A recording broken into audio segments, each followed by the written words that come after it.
We all know that when an African American man comes down there, he's usually not sexually socialized correctly. So he thinks that the way we act is because of him when it's just culture that we act the way we do, which is, tending to our man and whatnot.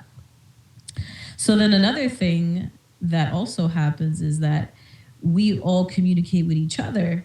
He's a lick.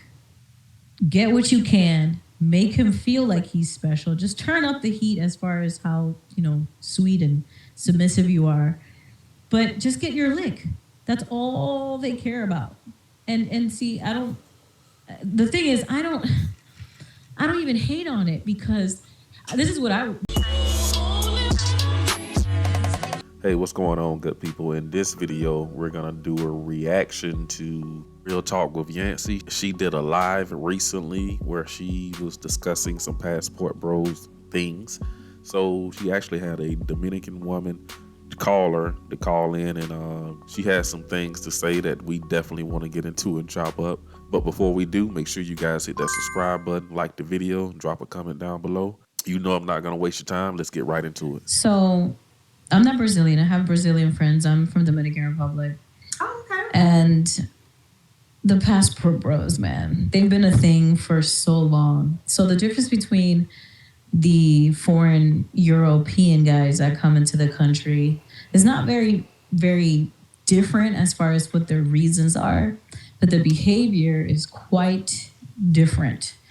So when the African American men go, they go over there to show off, to, kind of boast to other people about how they're getting all this sexual attention. Well, the Euro guys are kind of like, come to my yacht, and they're kind of more like trying to have a party and just enjoy the company of women. Not to say that they're not terrible too, but right. The way the African American guys comport themselves is more of like a stroke of ego because they don't get it back in their country. Then she claims to be a Dominican woman calling in, and she won't show her face. So let's take that into account too. You can tell she kind of got a disdain for passport men. So quiet as is kept, we all know, from the girls that don't partake in that kind of industry to the girls that do, we all know that when an African American man comes down there, he's usually not sexually socialized correctly. So he thinks that the way we act is because of him when it's just culture that we act the way we do, which is, tending to our man and whatnot. So then another thing that also happens is that we all communicate with each other. He's a lick.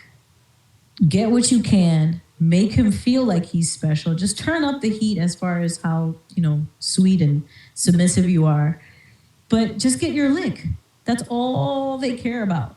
And see, the thing is, I don't even hate on it because this is what I do here in America. When black men tell me, oh yeah, I like your kind of women, da-da-da-da-da, I'm like, hell yeah, come to my country. Hell yeah, come to my country. Why? Because I'm thinking about the women that do need money and want to get that lick, and they're just the easiest lick to get. Whereas a Euro guy is gonna be like, he's gonna want for you to establish, like, look at him with some type of respect, understand his lifestyle. He wants you to be impressed by him. Whereas the African American men are more like, yeah, I don't get attention from my women over there, so that's why I come here, and you women are the best. And we all are in cahoots. We all know what time it is. So that's all I have to say about them. They're not special over there. And they already have made their own reputation in Brazil, in DR, in Colombia, all that. They've already made a terrible reputation. We're obviously not going to say it to their face because we got to hit the licks. Oh, girl, wait a minute. Wait a minute now. Now you just came through. You didn't just drop T. You dropped the bomb, and it's just wait a minute. So it's this unwritten, you don't say it out loud. You just, Of course, you just have this code among each other that this is what this is what we're doing.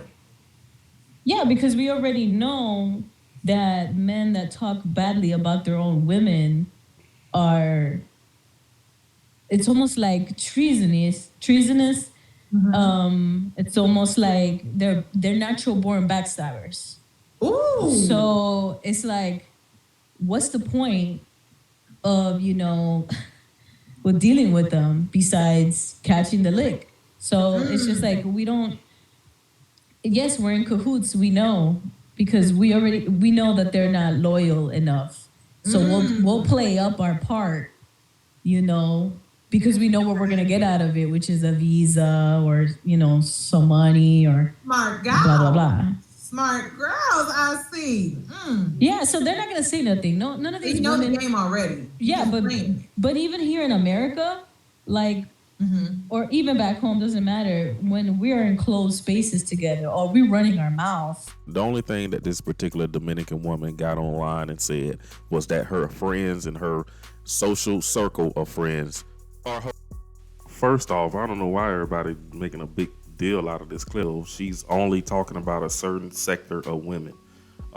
She's talking about pros. That's like guys going to the script club and sitting there talking about the women when they leave. That's like the scrippers at a script club backstage in the locker room having locker room talk. That's just how people talk. Now, you can definitely tell she's been Americanized, because I don't like the fact that she tried to put all Dominican women in one box. All Dominican women are not pros.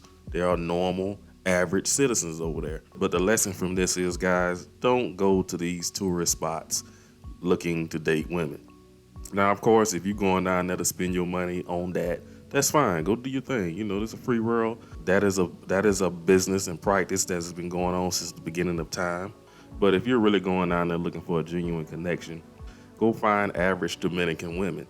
Go find them at the airport. Go find them at the schools. You can even see some of them at the hotels you're staying at.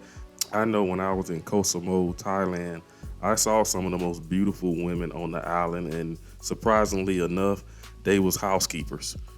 The people taking care of the hotel. It was truly some of the most nice looking women you can see. So you can tell her and her friends are very small-minded thinking, because I'm thinking that you talking about hitting a lick. Well, I don't know what part of the U.S. she's in, but when we talk about hitting a lick, it's a big lick. It's a lick to set you up for a couple of months or a year. Those working girls are getting a couple of bucks. I'm talking about less than $100, probably $80. Well, I don't want to say that, but it's true. Hell, them girls ain't getting no money like that. If you and your friends want a couple of bucks for a guy to get some cheeks, that's not a big deal. Y'all can have a couple of bucks. You guys, just take this as a lesson to know, don't go over there and going into tourist spots, finding women that are ready to find you, if you know what I mean, and you fall in love. Like, come on now, we know what it is.